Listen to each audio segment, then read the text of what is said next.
Selection പ്രക്രിയയെ സംബന്ധിച്ച പ്രതിപക്ഷ നേതാവ് രാഹുൽ ഗാന്ധിയുടെ എതിർപ്പിനിടെ കേരള കേഡർ IAS ഉദ്യോഗസ്ഥനായിരുന്ന ഗ്യാനേഷ് കുമാറിനെ 61 മുഖ്യ തെരഞ്ഞെടുപ്പ് കമ്മീഷണറായി CEC നിയമിച്ചു.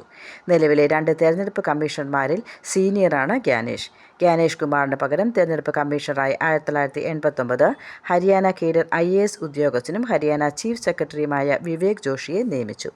പ്രധാനമന്ത്രി നരേന്ദ്രമോദി, ലോക്സഭാ പ്രതിപക്ഷ നേതാവ് രാഹുൽ ഗാന്ധി, ആഭ്യന്തരമന്ത്രി അമിത് ഷാ എന്നിവരടങ്ങിയ സമിതിയാണ് ഇന്നലെ യോഗം ചേർന്നു CEC തീരുമാനിച്ചത്.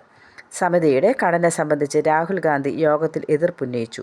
CECയെ തീരുമാനിക്കാനുള്ള സമിതിയിൽ നിന്ന് സുപ്രീം കോടതി ചീഫ് ജസ്റ്റിസിനെ ഒഴിവാക്കി സർക്കാർ നടപടിക്കെതിരായ ഹർജികൾ നാളെ സുപ്രീം കോടതി പരിഗണിക്കാനിരിക്കുന്ന സാഹചര്യം ചൂണ്ടിക്കാട്ടിയാണിത്.